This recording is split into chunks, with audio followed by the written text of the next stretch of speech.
we also have Kojo Yankson. Kojo Yankson has come back from the demonstration grounds, and we know that demonstration has been called off by some natural circumstances, of course. And the vice president, a former vice president, has passed. Indeed. Well, these young men that I encountered at the demonstration grounds, they turned up in one Mahindra truck, about 9 or 10 of them, with placards, all hewn from the same plywood, you can tell, and with messages, you know, declaring all kinds of protest. But the understanding I was given was that these individuals came there simply to declare that the demonstration will not happen. We had already been there earlier, you know, from about 7 o'clock, and there was nobody in sight. We went over to the NDC headquarters. There was nobody around. There was one vehicle that had some executives in it, Kofi Adams and his deputy and a few others, and one other. And they spoke to a colleague of mine and said that they were heading to Obrasport, and so if we wanted to speak to them on record, we should come to Obrasport.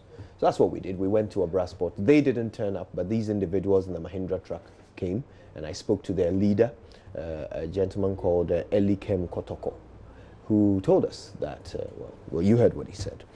But essentially the reason is the sad passing of the former vice president, who my sources are telling me his mother has not yet been informed. His mother is over 90 years old. She goes to the Wesley Cathedral every Sunday. She's a very strong and healthy young woman. Yes, in Cape Coast. My mother goes to the same church, and anytime I'm in Cape Coast, I go there too. But she is a very strong, vibrant woman, member of the community. She's in the women's group in church, very active, and she's seen as a mother figure to everyone.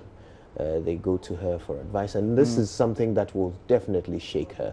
And so, of course, as is the Ghanaian way, we consider the sensitivity of the vulnerable, and so the family is figuring out how to break this to her in a way that will be easier.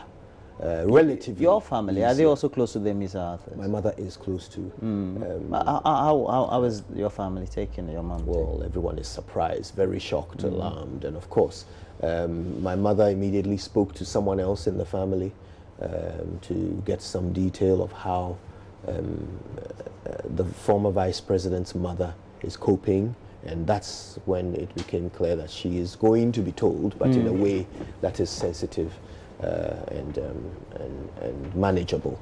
So it's not a very good day for the family of the Amissah-Arthurs. And Miss Arthur was somebody I had heard about even before she was vice president, through some few friends of mine who were lecturers at the economics department of the University of Ghana. He had taught there, did some great work has some great reputation among them, but he was somebody who was always seen to be on top of the issues of the economy when it came to his stint at the Bank of Ghana, and indeed work he had done as secretary or under secretary during the PNDC, and also advisor and acting in many capacities at the Ministry of Finance.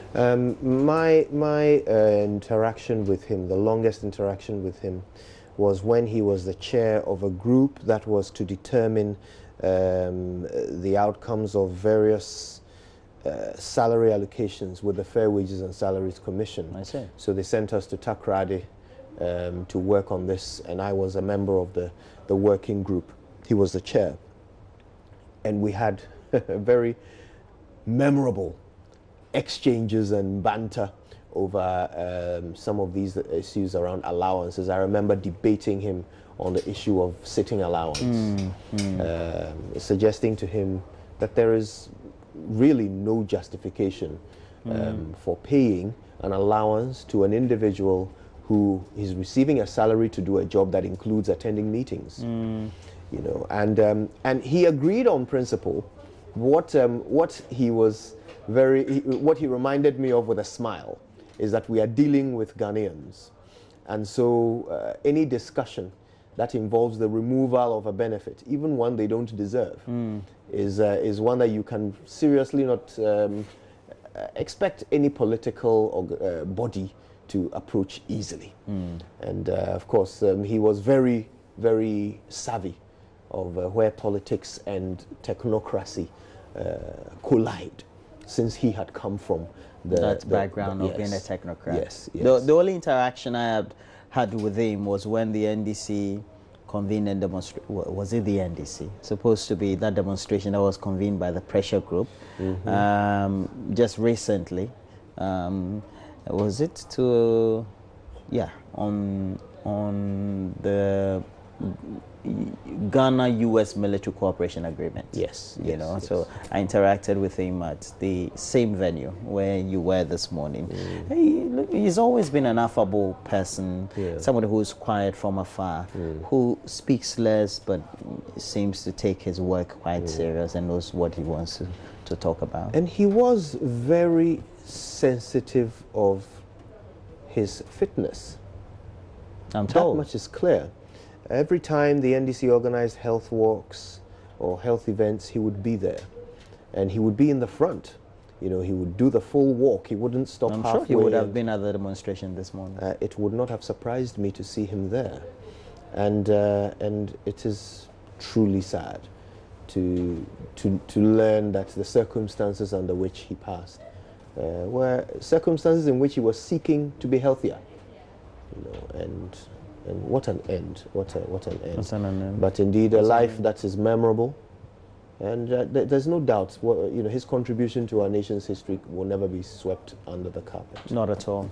He's an illustrious son of our republic, the Republic of Ghana, and of course, this is what we'll try to do: bring to you more reports, bring to you the latest update from the frontages of his private residence, and we already know that the media, as characteristic of the nature of the work we do, we're already trooping the frontages of the house, trying to get the to and fro movement as to who is making entry into the house, who is in the car or who is not in the car.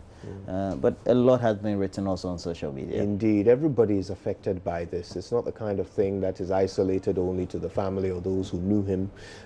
You know, when you've served in public office, you have served the public. The public have a relationship with you, no matter what, whether they met you or not. And Dr. Amissah-Arthur is somebody who obviously, you know, throughout his career came in contact with such a large cross-section of Ghanaians, but even those he never met are affected deeply by this loss. And you can see from the comments that are being passed on social media, under any post that has anything to do with him, that the people of Ghana certainly are in mourning alongside his family.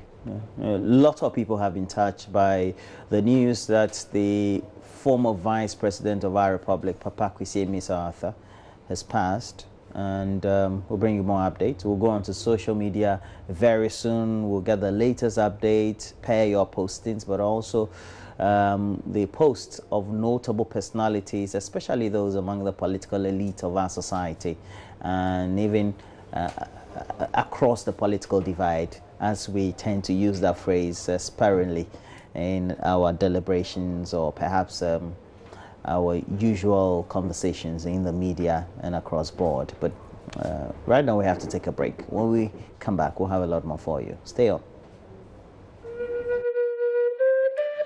Kwesi Amissah-Arthur, born April 29, 1951, was an economist, academic and politician who was the 6th Vice President of Ghana, in office from August 6, 2012 until January 7, 2017, under President John Dramani Mahama. Previously, he was governor of the Bank of Ghana from 2009 to 2012. He was sworn in as Vice President on August 6, 2012, following vetting by Parliament, a week after Mahama himself was sworn in. This followed the sudden death of John Atameos on July 24, 2012. Amissah-Arthur was a research assistant at the Institute of Statistical, Social and Economic Research between 1974 and 1975. He later joined the economics department as a teaching assistant from 1977 to 1978, going on to become an assistant lecturer in 1979. He lectured at the Department of Economics at the University of Ghana between 1980 and 1988. He had also been a lecturer at the Department of Economics, Anambra State College of Education, Awka, Anambra State, Nigeria, from August 1981 to July 1983. He went into politics until 1997. He worked as a consultant for the World Bank in the Gambia. He also served as a consultant for the Netherlands Government's Education Project in Ghana.